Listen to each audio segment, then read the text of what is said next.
This episode of Trials and Trebuchets is brought to you by Fanroll Dice. If you're in the market for some new, top-notch dice, and who am I kidding, folks? We're all always on the prowl for some shiny rocks, then look no further than fanrolldice.com. Whether it's their bewitching liquid cores, a pack of trusty misfit medals, or even a set of oh-so-endearing miniature dice, you'll find anything you're looking for and more at fanrolldice.com. And don't forget to use our code TRIALS10 at checkout for 10% off your order of new little crit machines.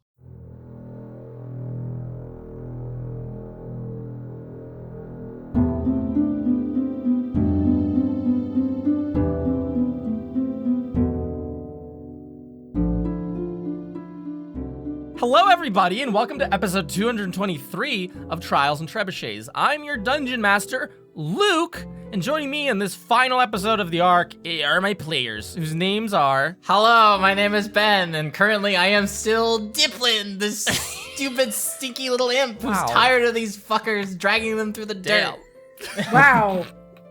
It's a character shift. Hey there, it's me, Carla, and I play the level 11 Tiefling Roguelike Integrity Idleberry. Crikey! What we see here is a bunch of friends emerging from the death hole that is the plane of Lem. They fought their way out, and now we await for them to pounce on all those who have wronged them. Oh, Right, shit. Jesus. Fantasy Stephen Irwin. Love it. Go in the nuts. Hi, I'm Sarah, and I play Mira Marchand, the level 11 half-elf bard. Based on how dangerous Wildcliff has been so far, I actually don't think this change with the coin is going to affect Mira's life expectancy at all. Hi, I'm Sam, and I play the level 11 human sorceress Serenep Cinderman. We did great. Thumbs up, guys. We did great. Yeah, thumb up. Big We ol' thumb. lived. And last time on Trials and Trebuchets, the students ruined Horst's wonderful ritual and her week by killing her repeatedly and escaping Lem. That's it. That's all that happened. Whoa, that was an hour-long... Smushed into a We're in the paste. year of concision, okay? We're not. I don't want to. Don't hold me to that. Okay. We find ourselves, the four of you, Diplin, Integrity, Mira, Serenep, in differing orders of importance, mostly Diplin second tier and the rest of you first tier, sorry. You find yourselves in a large boat, 16 feet long, constructed completely out of bones, laced together, seemingly with magic.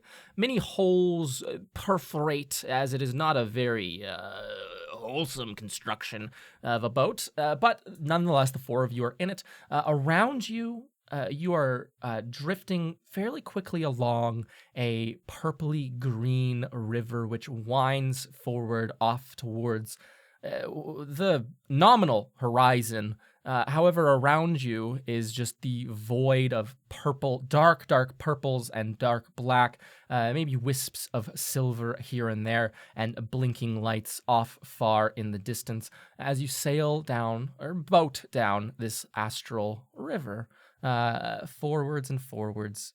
The boat captain, Kreschel, stands at the back, pushing ever so gently, once in a while, maybe 2 times a minute, with a very long paddle, such as the type you would see in the modern city of Venice.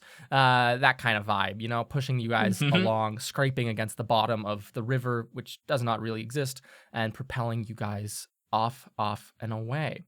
Around you all, or also in the boat, I should say, is a very wounded woman, angelic horns, angelic wings, bright white eyes, a big hole in her abdomen from where Horst stuck her hand through. Deanna is kind of just like wiggling, writhing in pain near the bow of the boat, off apart from the rest of you. In your hands, Integrity Idleberry, is a chalice, no longer really overflowing with coins. It's you feel, and I should state this, earlier, moments ago, when you were in Lem, before you took that big plunge, Integrity, the chalice in your hands and Serenup's before was quite warm to the touch, like a piece of metal left out on the stove almost, but not quite so hurtful. There was a warmth radiating from it, though. Now, plodding along this astral lazy river, no warmth to note from this little wooden carved chalice. The coins no longer bubbling up and frothing and popping out. That sound of metallic popcorn, as it were, completely absent. Just a whole collection of different sorts of coins. All you can see this. And Diplin, you have 5 little coins also shoved in grabbed in your little hands after your flight from Horst's office. You can hear Kreschel humming like happily to themselves, kind of just like eyes only for the horizon and the river at hand. What do you guys want to do? This chalice feels like it's dead. It's cold. That's not good. Do you know what we're gonna do with the rest of? I mean, those are all souls, right?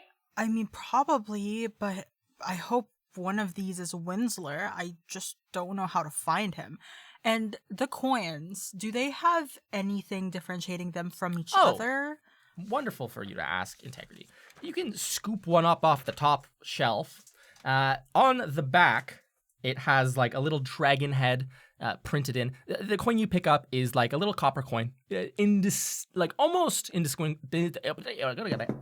almost indistinguishable from a regular copper piece that you might find on the prime material plane. You look at it for a second. It has a name written in a language you don't really understand, and underneath it says minted in common. It says minted 712, and then it has like a little picture of a dragon. You can turn it over, and it's like it has a very vivid portrait of like a old turtle or a turtle, this wizened old reptilian face looking out at you. You can quickly looking over the bunch, see that they all seem to be, they have a name, minted, and a year, and then on the reverse side is almost like a portrait of presumably whoever the coin contains. Okay. Kreschel, how long will we be sailing? They kind of like, you knock them out of their little dream of the ship. They look down at you, and you can see them doing very quick calculations on their with their eyes darting around. You can see them like a mask covers their lower section of their face, but you can still see their lips as they're going like 5. Well, provided everything goes according to plan, we should be arriving in about 10 hours. Oh. Okay. You thought it would be instant? This is mundane. It's a boat. What do you want? You have to wait for these things. Well, are we safe here? I mean, is anything gonna attack us?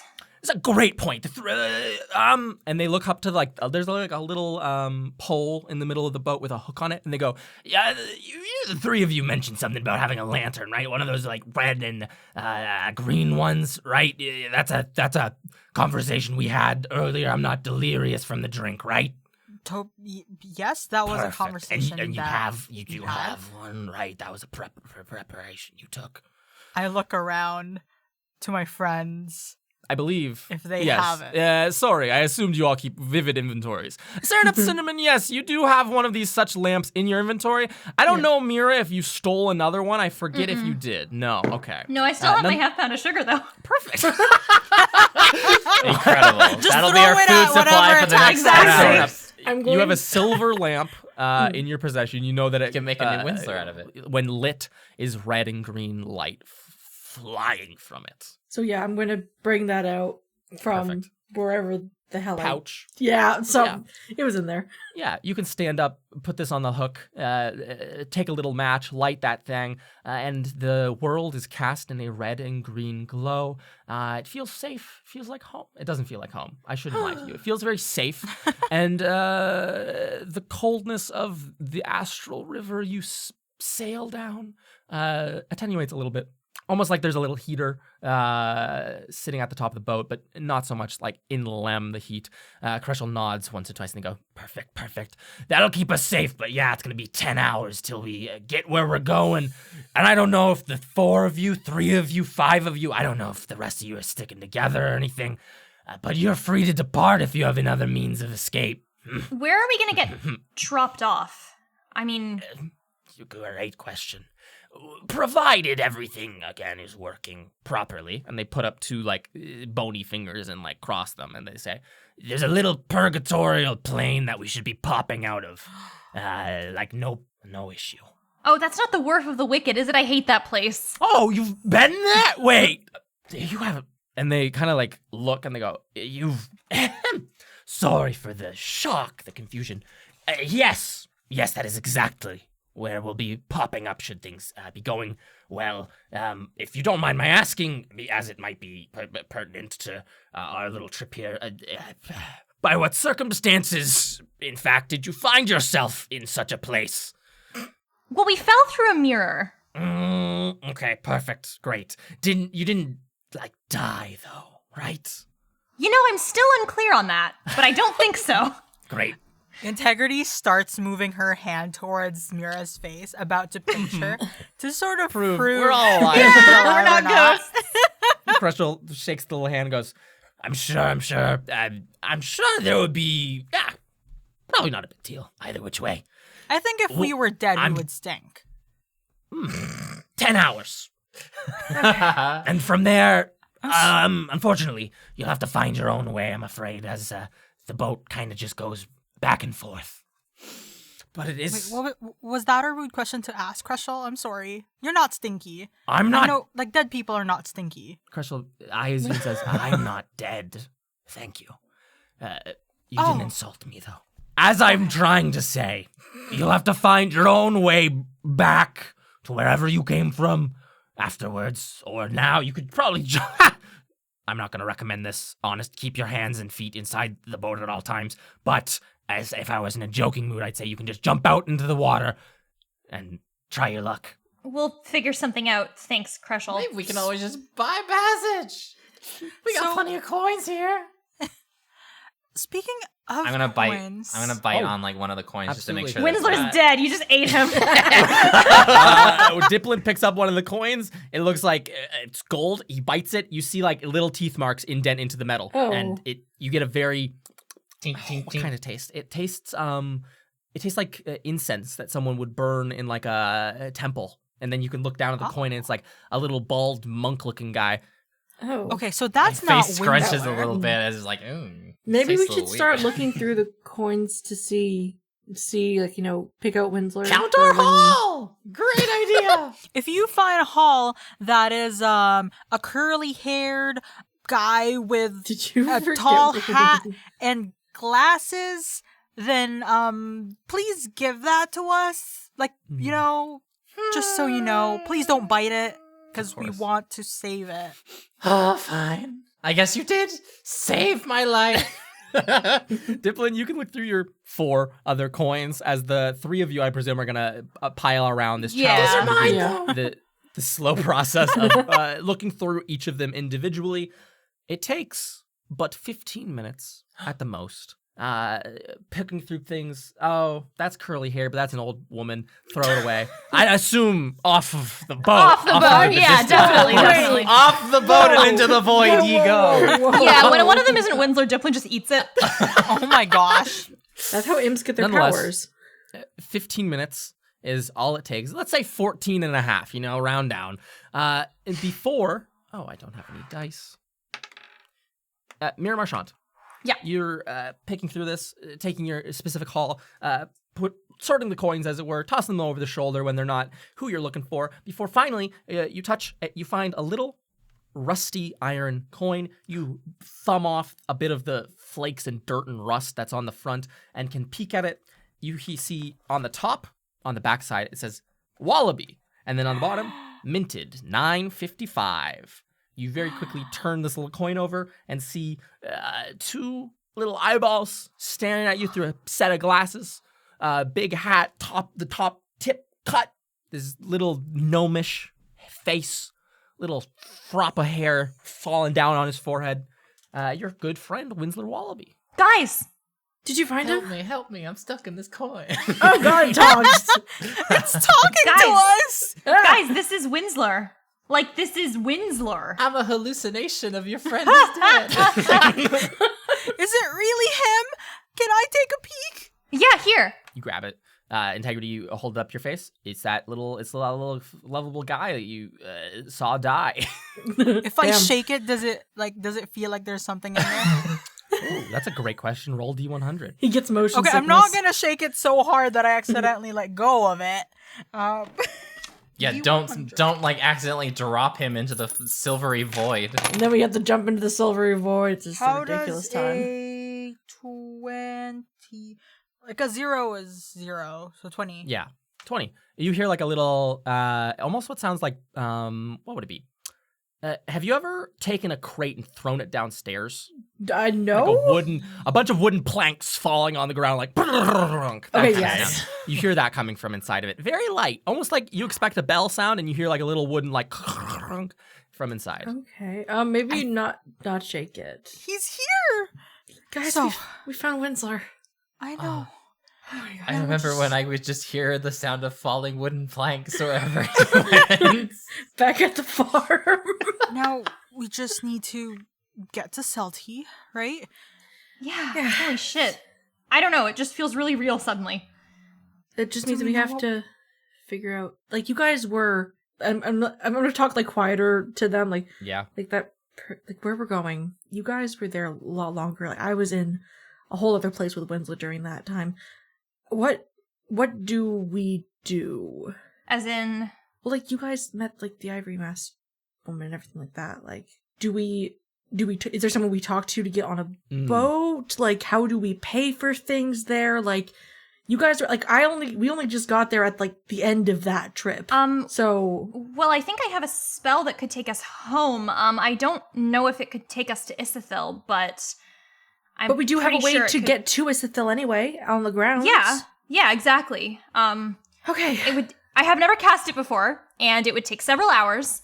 But I think I can do it. It's from that lyre that Delnus got me. It's got little instructions carved into the. Yeah, I can do it. You put a magnifying to glass to the use. side, and it's like a detailed explanation. Yeah, of what yeah. 100%. It's like almost like warning: do not use if pregnant, have a heart condition. It's true. If you have any other medical conditions, consult your doctor before you use. Yeah. But Mira has the spell. but I do want to talk to you guys about something else. Serenep, I know how you feel about challenging Celti, which I totally get, but now that we know what this coin does, I feel like we should have a real conversation about giving this to her. I don't know. My big thing at that point in time was, and it still is, the fact that we seem to get in situations where we meet something big, we know it's dangerous, and then we seem to just piss it off. And it causes problems for us. And, the last time that happened, we had a friend pass away. We would have to have a long conversation before I would be okay with any sort of backstabbing, anything like that. But I'm willing totally to get listen. you. Totally get what you're saying. I just, like, Celti now has the power of an entire coven, and I don't know what her deal is. I don't know what she wants. Maybe she could, have this absurdly powerful coin and just, go about her way, have nothing to do with us. But I guess I worry that if Celti ever does become an enemy to us, if there was ever a moment to try to prevent that from happening, it would be now, because when she gets her hands on that coin, I think at that point the situation could become too dire. And I mean, Celti and Ferdinand killed a bunch of witches. I guess I really, really want Winsler back, but I worry about us being selfish here, You do understand, if we don't give it to her, the likelihood of us getting Winsler back is going to be very low. That's why I wanted to talk to all of you and, see where we're at about this. Maybe we I can don't know. find out what her hopes are for the coin. I don't think Yeah. Celti will be quite straightforward with that, though. Yeah, I think, I don't know. I totally agree with you, though, that giving Celti something this powerful is very worrisome, because who knows what she'll use it for. It could be anyone. I doubt that it will be any of us, because we're not really powerful. So, what's the point of stealing our lives for her? But what if we give it a this point and then come back for it? Maybe, but or make a I deal guess with her? we just killed a guy whose life was ruined by a deal with her. I don't feel good about making more. That's true. But I guess I just think this is, if we ever are going to come up against her as an adversary, if she has that coin, realistically speaking, this is the time she's going to be the easiest to defeat ever, I think. So do we want to take that risk? I feel like if this is, and I understand like we didn't know what the coin did before, but I understand the worries of this. I just wish things were simpler sometimes. Yeah, that would be nice. If what you're proposing here is that we take Winslow by force and not give Celty the coin and maybe end Celty's reign, is that what you're proposing here? Honestly, I don't know what I'm proposing, Integrity. But maybe, I don't know. Maybe we give it to her, maybe, God, I don't know. I just feel icky, you know? I mean, either way the situation goes, it's either we went through all of this to bring Winslow back just to not bring Winslow back. And then there's also the thing that, like, she travels to so many different places, and she talked to us about getting the coin. There's also the worry that if we don't do this but then she knows that we have it, She that sends she someone might after send us. Yeah. Yeah, I get what you're saying. Who knows? She might not even use it. She might just sell it to someone else. Oh, that's even more worrying. I mean, like, But yeah, you use that's the a fair coin. point. How do you feel? Like, what's going on with your body right now? Well, I'm not gonna die for a good amount of time. I know that. We swapped Okay. lifespans. That's what it does. We swapped lifespans and we swapped, I don't know, vitality?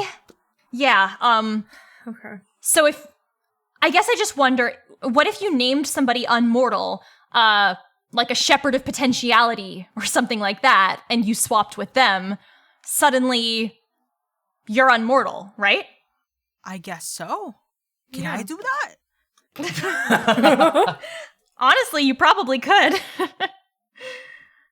But what do we do, guys? I think at this point, I am more leaning towards just giving it to Celty Okay.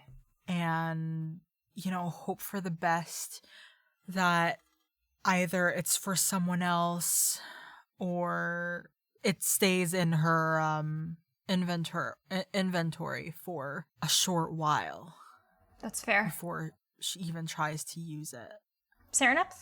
This is probably going to sound bad, but I am so tired of putting other people's stuff ahead of our main goal, which was get Winslow back. We Fair enough. got Boo out of the way. We left the plane. We're successful in that. Mm-hmm. I just want us to finish our goal and not worry about the what if we go back on the deal. Fair enough. We'll also probably be stronger at defeating her if Winslow was here. Yeah. Winslow's a powerhouse. Yeah, Okay. I mean, Diplin, you never even knew him. Let me tell you all about Winslow Diplin. Let's tell a story about how we all met Winslow. Very powerful boy, but could control a brick like nobody's easy to business. kill. Suffering through the story of Windsor for Diblin. So the decision is to hand it over. I think it is. Okay, excellent. Celty murderizes all of you immediately. Final piece of business to bring to you guys' attention. Diplin the Imp has been saved. Kreshel has their boat and is peacefully bringing you guys to the wharf of the Woeful and the Wicked. At the bow of the boat, as you are all having this hushed conversation, what do? You hear an angel go, Oh yeah, she still has a bit of a presses her hole in her hands chest. against her gut. Is there anything things you wanted to say to Deanna? Final conversations? Anything of that matter? Or are you just going to leave her to her own agony and suffering? I don't have any kind of healing stuff, so I think just kind of watching her suffer. Seraph wants to help, but has no idea how to help, and so she's just kind of standing by, ready to help if someone else has something that they can do. Do you need healing, Deanna? Jeez! Jesus Christ. Like looks up at you and goes. Bedside manner sucks. She has like a bit of a frown on her face and like makes eye contact with you and goes, "Yes." Okay. And Mira like lets out a heavy sigh. She'll kind of she's just like holding on to the side of the ship as she heads over to Deanna. She has one more first level spell slot left, so she's just going to like weave a tune with her lyre. I like this idea that the bars on sheet music. I like the idea that those bars like materialize and sort of the two lines on the top and the bottom of like the bar materialize, like travel toward the wound and almost like stitch it up. And I will heal her for. That's literally the lowest possible. 6 points. Deanna regains 6 HP. Wow. Perfect. You see, Is the hole superficially, still there?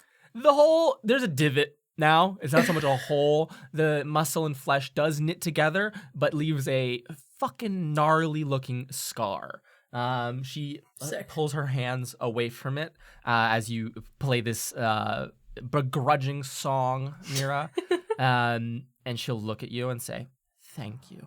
Yeah, sure. We gotta look out for other people, right? Are you done with me now? Am I free to do whatever I want? Or do you have... Do whatever you want. She nods and puts her hands back on her stomach and kind of curls up, and you hear her quieter, but still going, Like a tummy ache now. I can do whatever I want, and the first thing I choose to do is groan. blood-stained robes. She clings to her abdomen. Cressler kind of like looks up at the bow of the boat and will say quietly to probably like you, Integrity, and will say, "I'll drop her off at the wharf if she can figure out her own way. You know, angels these kind of days." Can an Classic angel. angel on her own survive the world? Be a pretty shit god if you made an angel who can't live on their own. I don't think it should be like saying things like that There's about gods. No, we're fine. I won't get smoked. We're in a place between them. They can't hear us here, probably. You hear Oh my nervous god, I can puffs. say every swear word I know. You hear nervous puffs from Kreshel.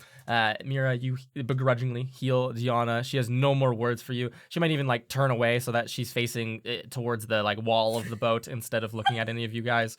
And you can all crowd around.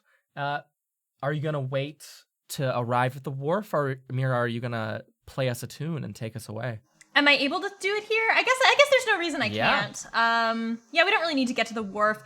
So I just want to confirm because the description of Dream of the Blue Veil is a little confusing because it says another world on the material plane. Correct. So with regards to us and our campaign, since we don't have Orth, Toril, Kryn, or Eberron, can this just take us to any plane? Like, could this take us directly to Ithithil? Could it just take us like to the material plane? Yeah. This can take you to Ithithil if you The blue I material will plane. bend Yeah. the rules like that. By the logic instilled in the podcast of planar transport, the way all the planes work is that they overlap with the material plane. So Okay. it's perfectly fine. Great. Okay. In that case, 8 willing creatures within range. That'll be the party. I'm going to. It's literally taking 6 hours. So I think it's this like complex musical study. Mira's never played the song before. I like the idea that there's like runes and notes etched onto the side that tell you how to do this. Probably takes a little bit of The practice. 6 hours are you learning to play? And like the that. spell then ends with you mentally and physically transported to the world that was in the vision. As Mira plays, and Mira, even you yourself, your consciousness does fade to the background, and it almost as if magic of its own sort takes your fingers over and continues to pluck away at this song as you all drift very quickly into magical sleep. Mira, Marchand, or rather Sarah, my player, Hi. what is our wonderful 6-hour dream that you all share that ends with the curtains drawing at Isithil. Ooh. I like the idea that the dream sort of involves almost navigating through this colorful forest that is almost like Winsler. But the trees kind of have this life of their own, and they all have these like faces etched into them. So it almost feels like us exploring the ground, you know, sort of shifts in that dreamlike way where you can't really figure out the geography of the place. You know, we touch a tree and it turns around and it looks like someone we've known in our lives. And I like the idea that it ends as we are walking up to this lake that Celty's house is on, and we touch a tree and there's like just like Winsler's face is etched in it somehow, and that's what brings us into the plane of Isithil. Absolutely. You all see this, faces on the trees, wind blowing, this confusing dreamlike reality. It takes you on a 6-hour jaunt through all the people you've seen and all the people you will know, and ends as you all come upon this Winsler carved tree. Blue curtains draw across the precipice, the stage of your guys' consciousness, and you all awake with a start and find yourself, the three of you flopped over on one another inside of an unsteady little washboat. The feeling quite similar to being in that large boat Kreschel was piloting, but now you're in the little ferry locked to Celty's porch. The trees around of purple and silver billow and stand hundreds of feet tall off in the distance. You find yourself in a little crescent lake, aquamarine anime water glinting and glowing in the beautiful pink and yellow light. You look up in the sky and just do a preliminary check. You see a little dragon far up in the sky. Antlers, 16 feet, or 16 set of legs. Perfect. Isithil, all as we want it. And then you can all disentangle yourselves from one another, flopped into this wash basin of a ferry, crawl up onto the front porch of Celty's wiggly, conical living home, and knock 3 times on the door. The door, after the third knock, you hear a little lock undo. The door drifts open 1 inch, 2 inches, 3 inches, 4 inches. It keeps going until it is fully all the way there. You see, pulling the door open and standing at about 2'11", a shadow of a person.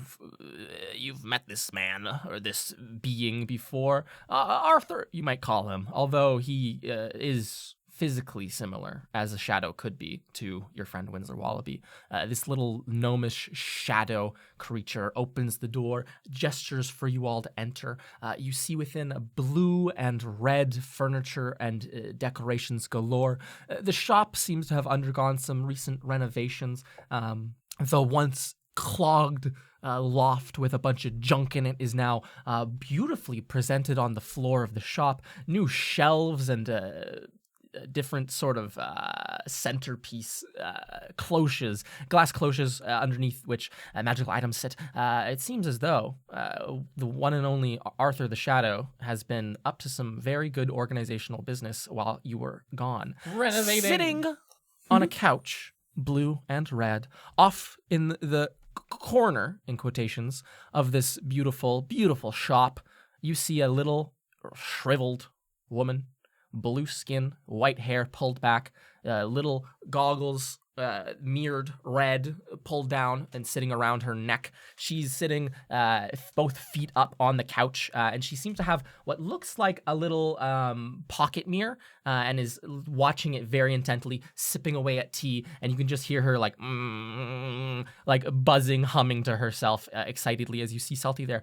She almost ignores you for a second or two while you stand there, and then do any of you like scoff or cough or get her attention in any meaningful way, or just wait until she yes, fair enough, very politely you cough and she slams this little compact mirror shut, and she has a angry look upon her face for a couple of seconds, and then it lightens and she'll go and clap and she'll say, "Oh my." And you see her little fingernails tapping on her on the coffee table in front, and she goes, Welcome, everybody. I trust that your stay in duplicity was fortuitous. We have what you want. Oh, you don't need to cut to the chase that quickly. We can talk. We can make small talk. Arthur here could put, do you want some tea or something?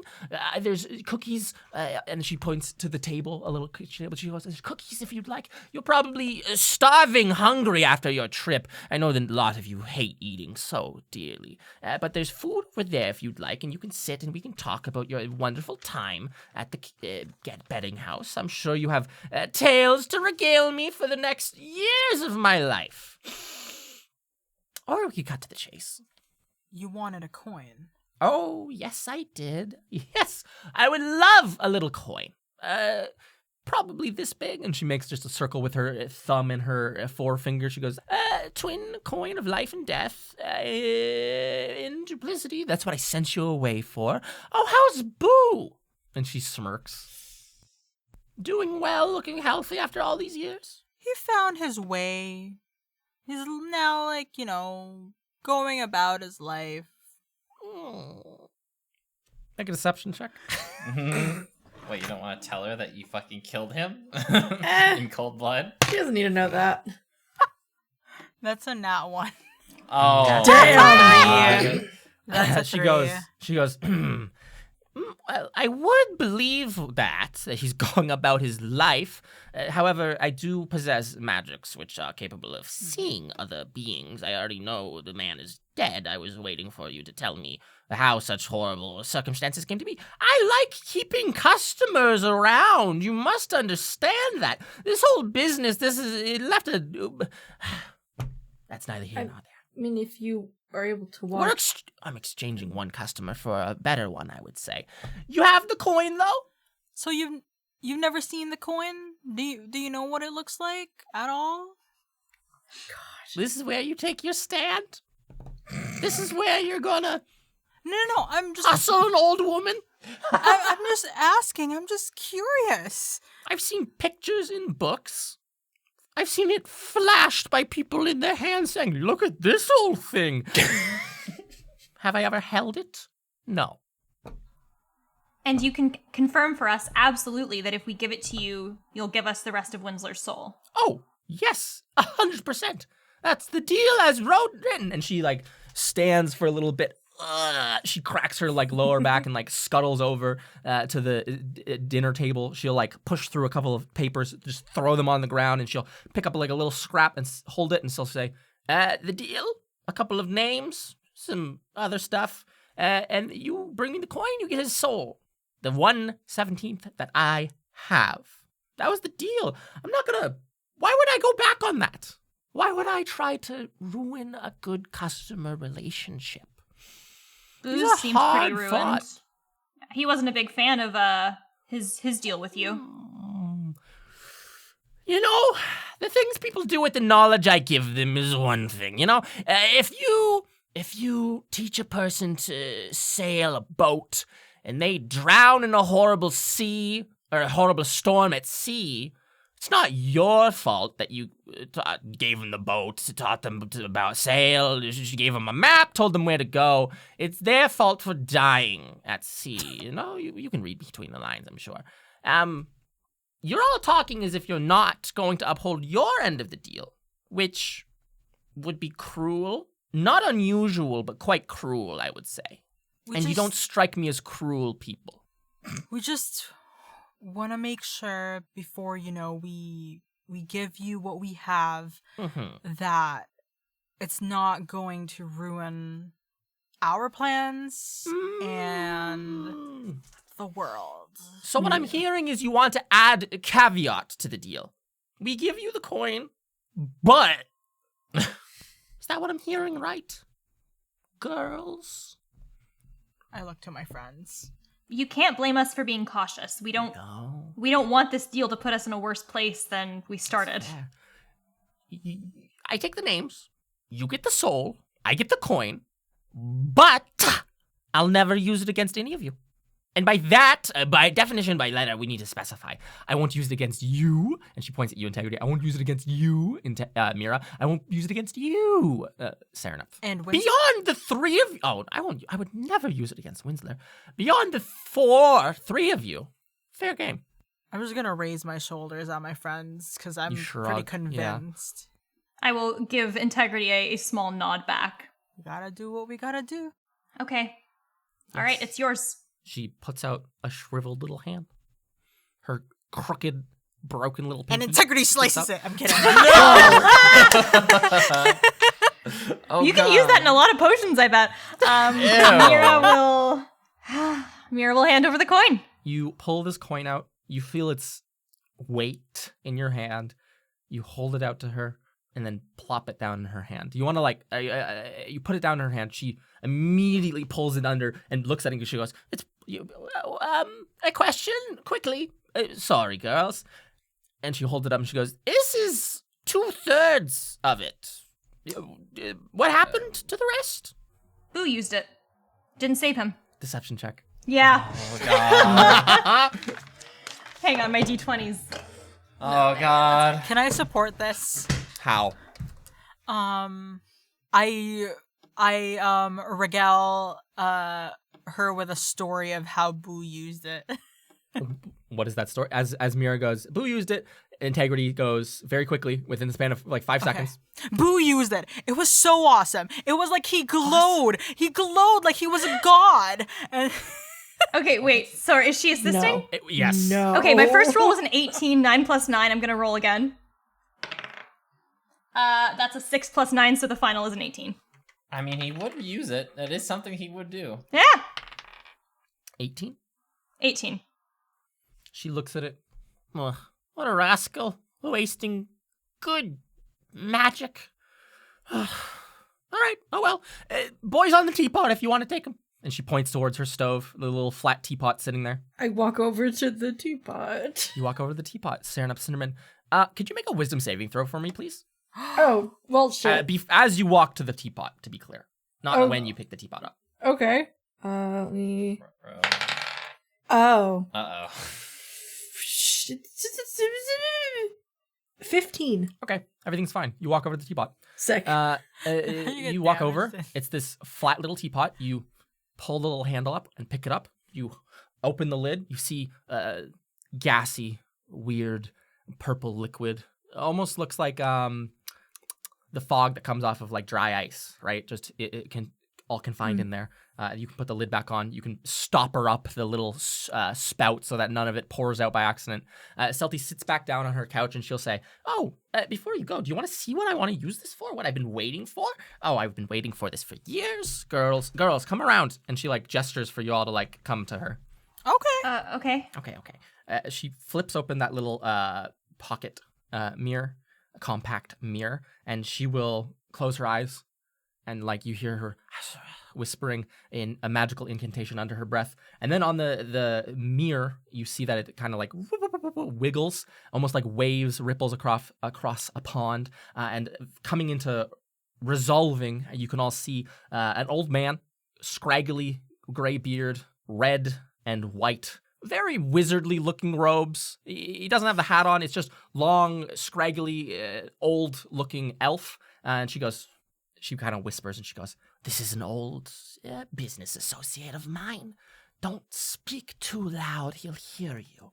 This is Mr. Prind. I've been looking to get back at him for years. He taught me everything I know."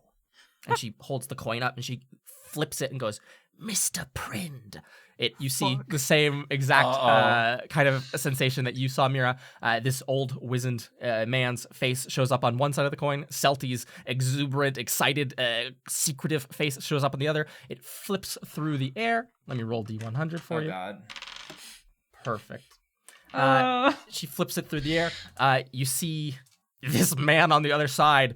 As soon as it flips through the air and lands on her palm, she closes her hand, and you see she like feels like, "Oh, that doesn't feel as great as I was expecting." And then you see the guy on the other side like fall over onto the ground from where he was sitting and just begin hacking up blood, similar to what you saw happen to Horst, Mira Marchand. Oh, And this God. man just is losing. He's just like coughing up a ton of blood on the ground. She slams shut the compact, opens her palm, and you all see 1/3 of a coin remaining. And she'll go, "Dirty business that, unlucky times." She slips it into a little pocket on her robes and will lean back and she'll say, "If you'd believe me, that's truly," and she looks away for a second and smirks, "all I wanted it for."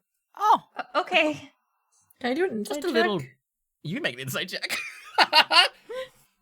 The side look in the smirker, like, is this name at all familiar? Like, Mr. is this like a Print? famous like person? Make a history. or- Make a history check. This is for me, Sarah, because I don't remember specifically. Yeah. When Winsler died, he was narrated as having met some sort of wizardy old man. Is that right? Is this the same that guy is- for? that For is not the not same the person. characters wouldn't know. Okay, cool. Yeah. I was just curious. It's not the same person, but All yes, right. definitely the same archetype of person. All right, You said cool. history? I said his. First of all, Sam Cinnamon, your insight check. I got an 18. Okay. And integrity history check, yes. Non-natural 20. Non-natural 20. Nice. You're familiar with a tincture. It's like a little cough syrup thing. Prin's Precious Poultice. It's like a little snake oil thing. What people, Integrity Adelberry, your dad swears by this stuff. If you have any kind of wound, it's this kind of stuff or nothing. It will fix any wound. It is a panacea. The reality is it's probably not that effective. It's probably So just like when some you said menthol. they taught me everything, you meant the scam business and not magic. Oh They're- my fucking god, obviously. I love it. As for you, Sam Cinnamon, the statement Celty makes, that's all I wanted it for, is obvious, is in your head immediately. The next sentence is followed in, but I can come up with a couple other uses. I mean, there's only one more turn with it. There's If only you're one more. unlucky. Yeah, if you're unlucky, which she seems to be. Celty kind of leans back on her couch and she goes, well, girls, it was a pleasure speaking with you all. You're all great. Do pass along my congratulations. Arthur, get the card for them. And the little shadowy gnome scurries over. And from a bookshelf, he pulls out a little card. He'll run up to you, Mira, and hand it out to you. You can look at it. It is it's a envelope. It is not for you. It says to Winsler Wallaby. Celty will say, give him that when he wakes up, or when he lives again. Is that all I can help you girls with, or do you need anything else? Well, actually, it wouldn't hurt to. I mean, we're bringing Winsler back. Yes. Could we get to the Wallaby farm? I know you have a house that moves. Catch a ride. That's a new deal. Yeah. That could be done. That could be arranged. I'll give I you have a half discount. a pound of sugar. You bake. Which I've been literally carrying this around like the entire time I've been in hell, and I haven't used it. So if you want sugar, It's hell sugar. actually, it's from Integrity's house. It's hell sugar. But it's been to hell. Okay. There you go. I've been to hell and back. Take the sugar. And I don't normally do this, but do you have any cash on hand? You've never been to Duplicity, have you? No. Are you interested in, chips from there? They're worth so much money.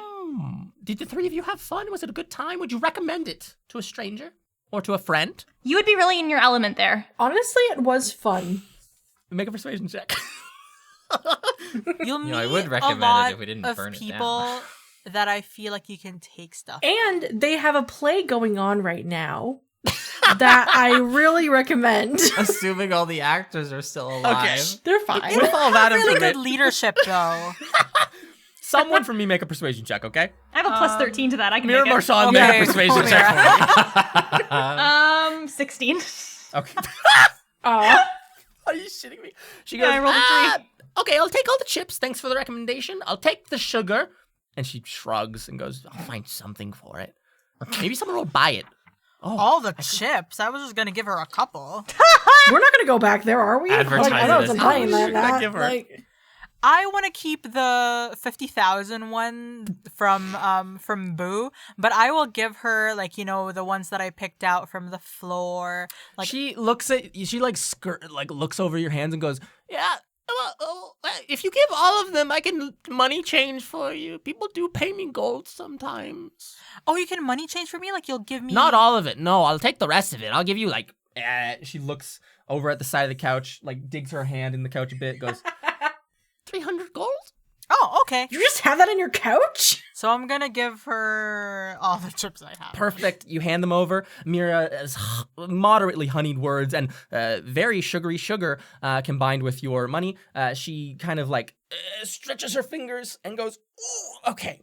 Hold on, girls. Someone, Arthur, go lock the door. And the little shadow scurries over, locks the door, and she goes, and she knocks on the wall and she goes, could you take us to Mudflats? Wallaby Farm? That's right? Yes. Mudflats, Wallaby Farm, please and thank you, Rupert. And then you all feel a plunging sensation 23 Muddy Lane.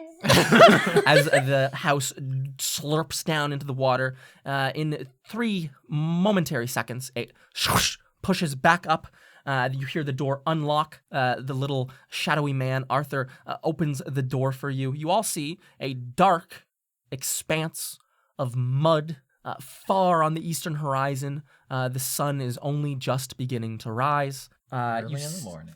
You can step out on the patio and Celty will kind of follow you. She'll squint a little bit and be like, the house should be that way, about a mile or so. You can probably see it if you have better eyes than I. But, girls, I hope this is not the last time we see one another. And I do wish you good fortunes in the days and months. What's a month? The days, weeks, seasons, years to come. My doors are always open if you ever need anything. Except when it's locked. Oh, Yeah, thanks. Salty.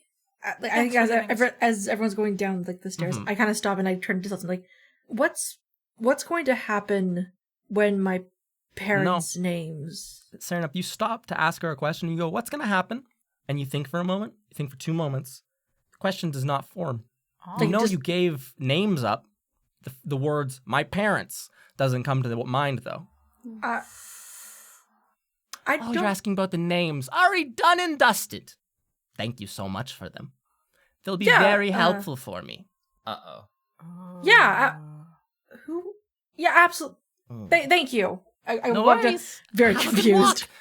Send my love to Winslow in the note, And you guys march off through sticky mud off into the mudflats. The moment you guys are like 15 feet away from Celty's house, it goes back down into like a puddle of water, which by no means should have ever contained the house. But the 3 of you march for probably 10 minutes, squelch through the wet mud.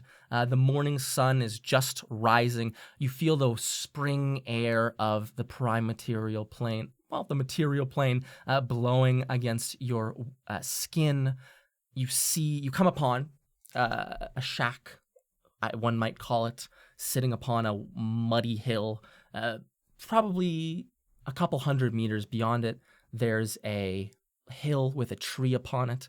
You can see before you even reach the little house, the farmhouse itself, you can see a coffin sitting at or like a large, not like that stone coffin you'd seen Winsler put in. It's not interred in the mud. You can see it sitting up on that far hill behind the house. So unless you wanted to go knocking at the crack of dawn and wake the family up, you can mosey on over to the hill if you'd like.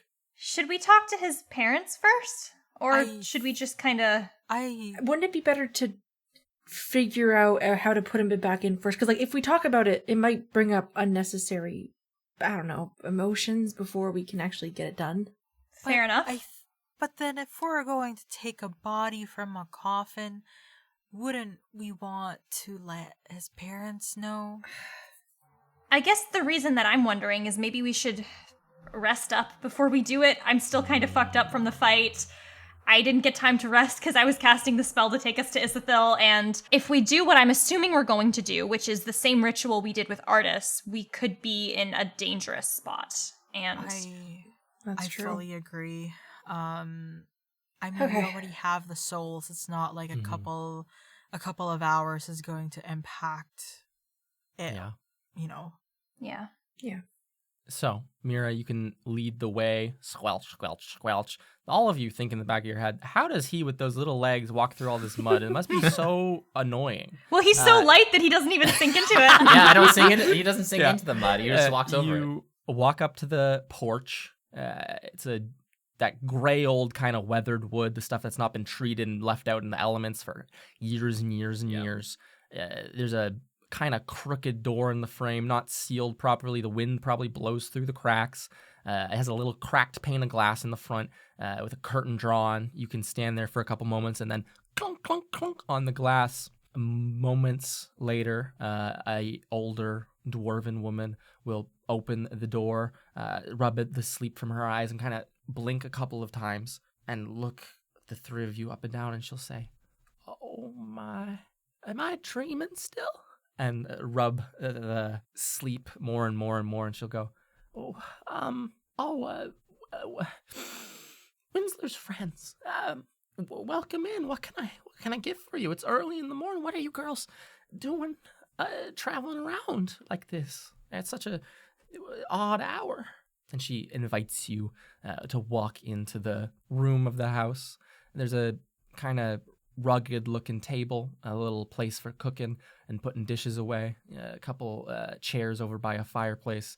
She'll gesture for you to sit down at the destitute. She'll settle. There's a little loft, presumably where Winsler sleeps, and then a door leading to the only other room in the house. She'll gesture for the three of you to sit down at the table and kind of very slowly meander over and stand next to like where there's a little stove and cross her hands. She looks quite uncomfortable or quite nervous. She can't seem to like stop fidgeting with her hands. And she'll. The ceiling must be really high for all of us too. Like, oh. Is there anything I can do for you? Ma, we just wanted to pay a visit. I know that after everything that happened, you didn't hear from us, so... Integrity. When you call her Ma, you see like a heartache wrench across her face, and she'll kind of like look away from you guys for a moment. Mm-hmm. And I know that it must have been very lonely the past couple of days. Mm-hmm. So, we just wanted... The school sent an attendant, and he stayed here for a day and a half. We got out of him, and it was nice when he was here, when there was a bit of company, but it's been quiet. Been very quiet ever since we put the hour on the hill. There isn't really a delicate way to talk about this, but we think we might be able to help. You hear she lets out a sigh. And the girls, I hope you didn't come all this way. What'd you do, go to the bridge fort and hike down here? I hope you didn't come all this way. Just, we're the two of us, the three of us, I guess. We'll be fine. We can still manage ourselves. There's a farm hand to help out, even though he's getting old. It's old. We don't need money or anything like that. No, not. That's what we told the school folks too. It's fine. We don't need anything extra. It's not that sort of help. We have Winsler's soul here, and we think we can put it back. We just did something very dangerous, and we're here to help with Winsler. Mira, you say all this. There's a silence, probably 15, 30 seconds, and then she lets out like a Now I don't know. I don't protest to know that much about magics of all sorts, but if there's a way to bring my boy back, and you're confident in it, then please,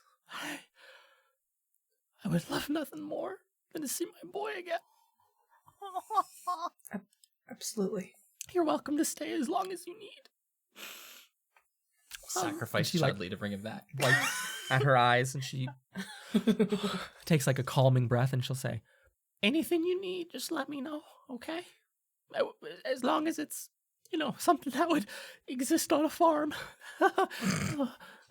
I'm gonna look at the three of us again, covered in blood and everything. Like, if it's possible to have a spot to clean up, that would be one. It may be a place just to rest. That'd be wonderful. There's a pump outside that you can clean up at, and there's the loft upstairs. There should be some blankets, spare blankets up there that you can sleep at if you need it. Thank you.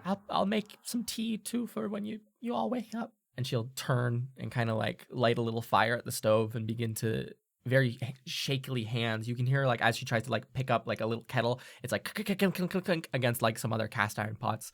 She walks out first, goes to that pump, fills it with water, comes back. The three of you can take your time cleaning up. The sun slowly rises up in till it's probably like 5 in the morning. And the three of you can crawl up into the loft, quiet and slow, tuck into blankets, and take a rest. How long do you want to do it? 8 hours full? Like to It have doesn't my health hurt to back, do please? fall, right? Yeah, I think we should have the full scope of our magic if Yeah. Okay. anything You happens. guys, the moment you lay down, it's not the most comfortable bed in the world, but a blanket beneath you and a warm woolen blanket to pull over you. The nice smell, the briny smell from outside, and like the earthy scent of seawater and mud for as long as you can see. There is something calming about it. You can all drift to sleep very quickly and wake up from your stupor 8 hours later. You wake up, you can feel some of the heat in the building now as you wake up in the early afternoon. You all can walk downstairs, have very, very minimal conversation. You do not see hide nor tail of Paw, and Ma is kind of like intermittently coming in and out of the little main area here. As the three of you finish drinking some tea and eating some like real hard biscuits, a couple days old probably, she'll stand on the patio and wave to the three of you as you head out towards that hill on the horizon, a couple 100 meters away. You trudge through the mud and climb up onto this hill. There's a single tree on it, the leaves just budding, little specks of green you can see at the end of every branch. Sitting at the base, an oversized, for such a small guy, stone sarcophagus almost is more what it is, less a coffin and more just big carved mass.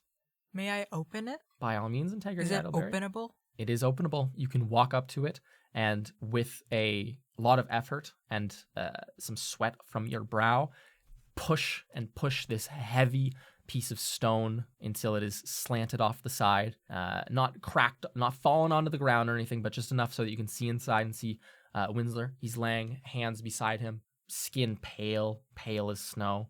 His hair is kind of like swept back, almost like he was going into a dance or a sock hop. Hair pushed back almost like with wax or grease or something of the sort.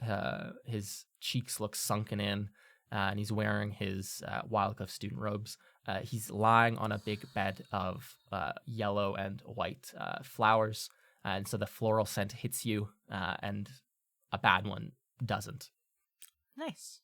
So we bring his body back to... Where are we doing all of this? Because I know that we need more people. We needed more people then. I mean, we could try it just us. I mean, we weren't as strong then. I don't know. What do you think? Do it here or try to find someone on campus who'll cast it with us? I'm willing to try anything. I do want to ask, Mira, do you have any diamonds with you in case? I have one more set. And then after that, that's it. Mira, you have diamonds. Serenep, you can pull out Winsler's crusty old spellbook, flip to a page where it's scribbled down. After the fact, the ritual scroll last time did burn up, but there is loose guidelines he likely wrote down after the fact, written on a ashy page. You can lay that down on top of the stone cover, and the three of you can join hands.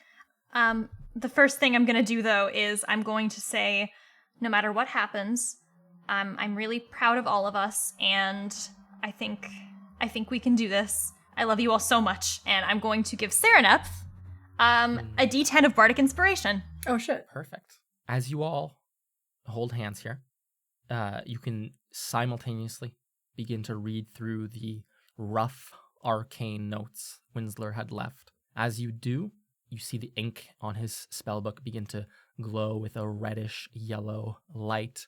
The three of you feel arcane energy flowing out from yourselves, almost like there's a sphere of magic. It makes the air thicker around you.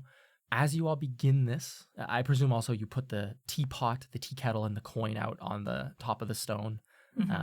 His relics containing his soul. As you all begin to almost chant this spell in unison, you feel the pull on your brain to make a plea of a kind, something to remind the soul and body of what it once was. Each one of you can make a plea, as it were, remind the body and soul what it once was, and that will lower, if you are successful, lower the DC on this spell. Winsler, I know you can hear us. There's so much that you've done at Wildcliff with us on our adventures. I can't imagine us going back without you. You're so important, and I really can't wait to see or hear, I guess, Yogg's voice when we bring you back there. Serenep, make a persuasion check. 26. Holy shit. You make your plea. Winsler, I remember the very first day that you and me and Integrity met at Wildcliff, and we immediately went off and started having our adventures, and you were just so excited to be there. You were so excited to see all of the magic that was happening, and your eyes were just sparkling because of how amazing all of it was. You are incredible at everything that you do, and the world is such a big place, and we miss you, and I know that Yogg misses you, and I know that when he's back, Mr. Wiggles will have missed you so much too, but I want to remind you that it's more than just that. You are going to, and you already have made these incredible impacts on the world, and I think there's so much out there, and I just want you to come back and see it, okay? Could you make a persuasion check for me?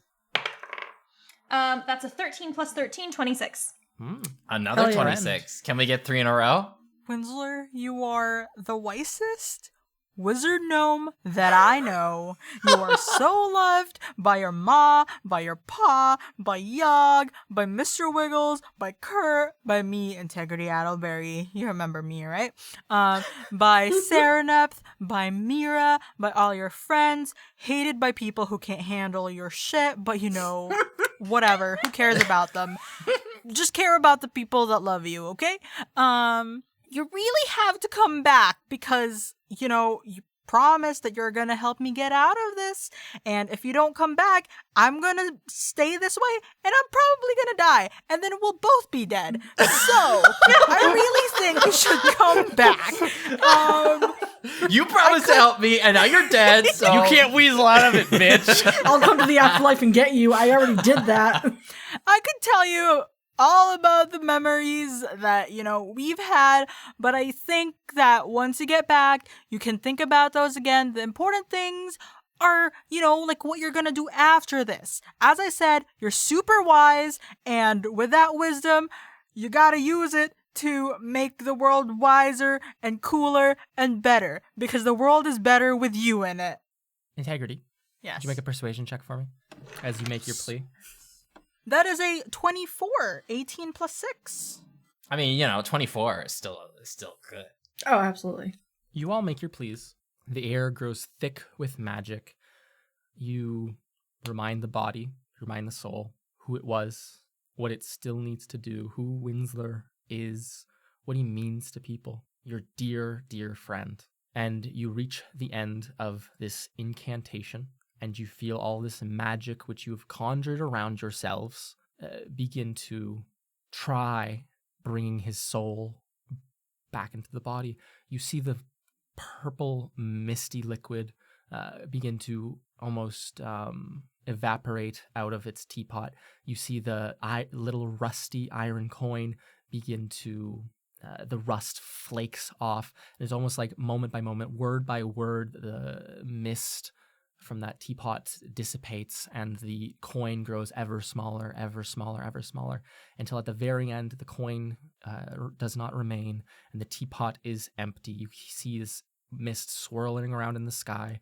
You say the final word and it drops, and almost as if he was breathing it in, you see it go through his nose, and I need you all to make Arcana checks. Uh-oh. This is the hard part. Not a great roll on my part. Could be worse. Arcana. I'm feeling lucky. Okay. I'm feeling lucky. It's a Because, good time to be lucky. yeah, Because I rolled a 3. Oh my god. Okay, so that's... That is a 22. Okay.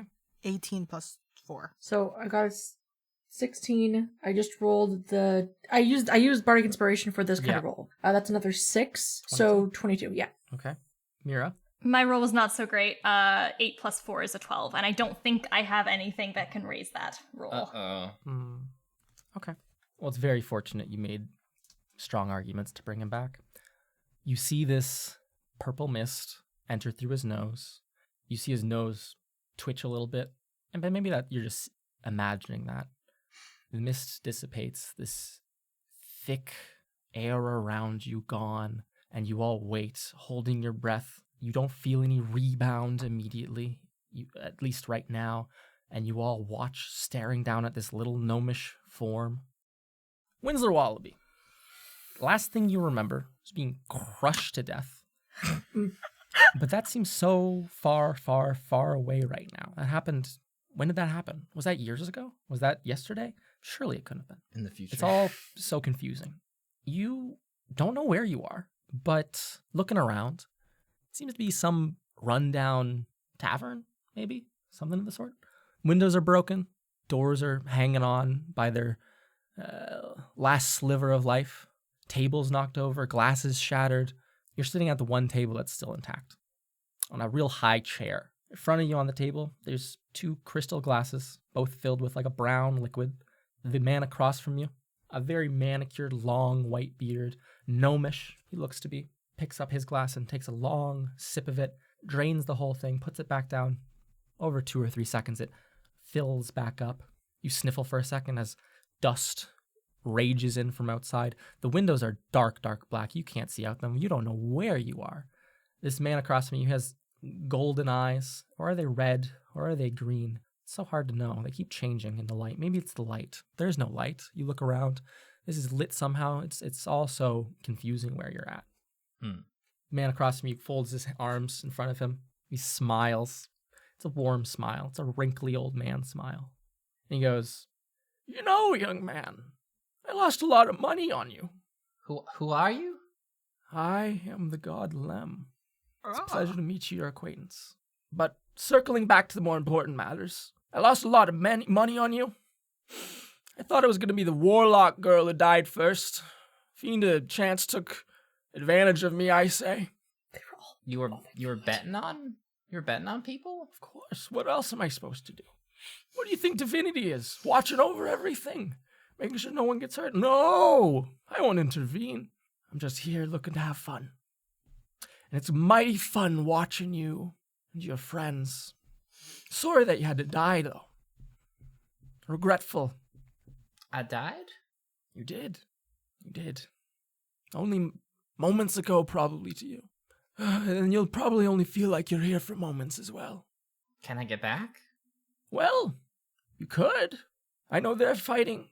And he stops and listens for a second to something you can't hear. Winslow, he goes, "Yes, they're fighting quite hard to get you back, it seems. Too hard, it seems. Oh, messy things. Oh, my God. Well, if they have their way, they'll probably get you back in no time, which means we only have so much time to talk. Any questions?" And he smiles. His eyes crinkle so much that you can barely see them. What are you, really? Biting to the bone in the first one. Wow. A god? And that kind of resonates in your chest a little bit when he says it. Maybe. Deity's a better word. I only look like this because you're you, you know. If it was anyone else in your seat, I'd be different. That's the joy of things. Can always change the face. The soul's harder. Anything else? Or is that vague enough for you? How long have you been around? Been around? Eternity. Been in charge? Now that's the question. A couple thousand years. That's been a nice couple thousand years. Even having my own plane these days, you know. Didn't used to be true. Lucky bet. You see him flinch, Winsler, as you're talking. Almost like as if he a tremor went down his back. He goes, "Oh, they're making a mess of things over there. Tell me, not Reddit, tell me, but do me a favor. If you get sucked back to the other side, let them know that they're not allowed back at Duplicity anymore. Broke too many rules, made a mess of things. It's irrelevant, but they must. They're young. You're all young. Don't know how hard it is to find good help, good managers. What a hassle. I guess I just have one more question. Winslow, when you start talking, the entire tavern you're in shakes. You hear timbers upstairs clatter to the ground. The sounds of wood smacking against each other, almost like a crate got thrown down the stairs. He sits there for a second and goes, okay, better ask quick before your time's up, boy. What is your true goal? And I guess the goal of all the other gods up there. Well, I couldn't speak for them. I can only speak for me. You can't speak for them, but you can speak for them. I want what I don't have more and more and more. Since the day I was born, if there even was a single day that it was, and not eons of existence that I've forgotten now. I lied and said I'd take care of the dead, run hell for a while. The hells. But it's been quite less fun than I expected. Maybe in the next millennia or so I might give it back, just load off my back. What I really want is difficult to put into words. People's smiles, joy, that tingle in your stomach when you get what you want after waiting for so long. Even the feeling of longing after something, pining. That sets me right. That makes me feel great. Is that vague enough for you, or do you need more? He smiles greatly at you. It's the kind of vague that I guess I'm used to. I'm glad. I'll take that as acceptable. What I would want more than anything else, if I could have it, though I doubt I could get it. It would be such a hassle to manage everything. I'd love to be the one in charge, No one else, just Lem. That would be a fantastic day. Be a hard-fought day, and I don't think I'll trick any of the others into giving me what they have, though. So maybe I'll just be happy having one plane, looking over some devils and gamblers, perusers of sin and mischief, till the end of my days. You hear the tavern shaking evermore, and he kind of looks up and he goes, I think our time's at an end. And Winsler, the doors crack open now, and it's almost like this wind is pulling you out. It has like this purple mist towards it, and he goes, you could stay if you wanted, You don't need to go back. I'm going to hop out of the chair, and I'm going to walk over to the side of the table and standing in front of the door with all the purple mist, and I'm going to turn to Lem and say, I can't stay. I think I need to go. I think they need me, and I need them. Oh. Simple as that. Well, I hope it's many years before I see you again, young man. I hope you're old and gray like me. I still got some years left, I hope. Fingers crossed. He cackles to this empty tavern, Winsler, as you step out the doors. Mir Marchand, Integrity Idleberry, Serenep Cinderman. It's been a minute. Maybe you're not holding your breath anymore. Maybe you're worried and panicked. There's been no rebound, but he's not waking up. And then a single exhale out of his nose, and then his eyes flick open. Winsler! He's alive! Oh my gosh. I just hug him. Am I here? Get up! How easy is it for me to get up after being like prone? Reaches down to like hug you and just grabs you by the ears almost before Integrity reaches under your armpits and starts like hauling you out of this thing, yelling at you to move. Mira, I'm sort of interpreting this as like a hug pile. I'm just sort of like trying to pile on here. Fantastic. I'm sorry I was gone for so long. Winsler, no! Oh my gosh, no! I'm so happy No, you're good. You're here. I'm back. Thank you. I'm back. I'm alive. I mean, it's not your fault you died. So don't say I don't sorry. remember how I died. Oh, well, we can tell you about that later. As It's you a really all funny story. pile on, maybe tears in the eyes, hugging him, reassuring him, dragging out of his sarcophagus. I think we'll leave our 4 students on the hill. to have their private moments together, and we won't pry into what they say. And we'll end the arc there. And with this episode, Oh my gosh. congratulations on being alive again, Winslow. That's what the We letter did says. it! Carla, could you give us an outro, please? Winsler is alive to the sound of music. Can you believe it? Hope that you all enjoyed this rad episode. Please don't forget to leave a rating or a review on our iTunes or wherever you listen to this podcast.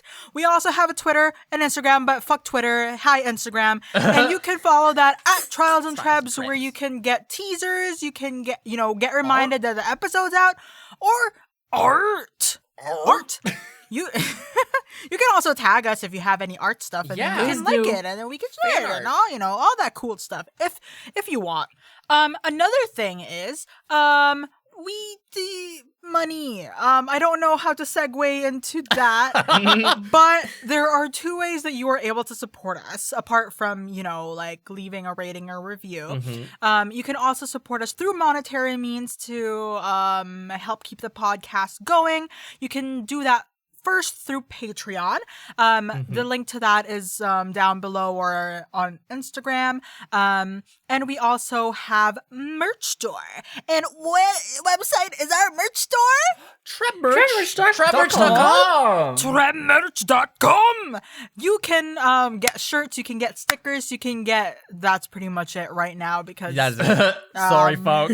sorry. Merch is difficult. If you have merch ideas, go to their Discord and tag Carla in it, though. Fuck that. I'm kidding. Yeah, do it. So that, pressure Get more is stuff. the way to go. And speaking of Discord, we have a Discord, and the Discord link is down below. Yes. Where you can meet a bunch of people who listen to this podcast, and you can even talk about things that's not the podcast because, the world does not revolve around us. Oh, it does. Wait, what? Yes, it doesn't. So I that's think it. that's pretty much everything. Yeah. And before we leave, Okay. we've done this maybe once or twice. I don't know how many of these have actually made it in. We're going to leave on this. We see someone, stony skin, giant in shape, sitting on a pillow on top of a plinth. They seem to be writing something down, maybe prayers of a sort, ink on large pieces of parchment. In a open temple, the ceiling open, stars and planets beyond can be seen. They look up for a second, watching out at the stars, and their eyes focus on a little dusty brownish red sphere of light up in the sky. They watch it for some time, discerning, eyes squinting a little bit, almost anticipating something to happen. And in the span of 2 seconds, a little iridescent sheen of orange, yellow, and blue radiates from the little sphere. They'll nod their head, almost expectantly, and then go back to writing their little prayers. That's it. That's the end of the episode. Thank you, everyone, so much. Whoa! Until next What time, is farewell. that? Bye. Farewell, everybody! I'm alive again!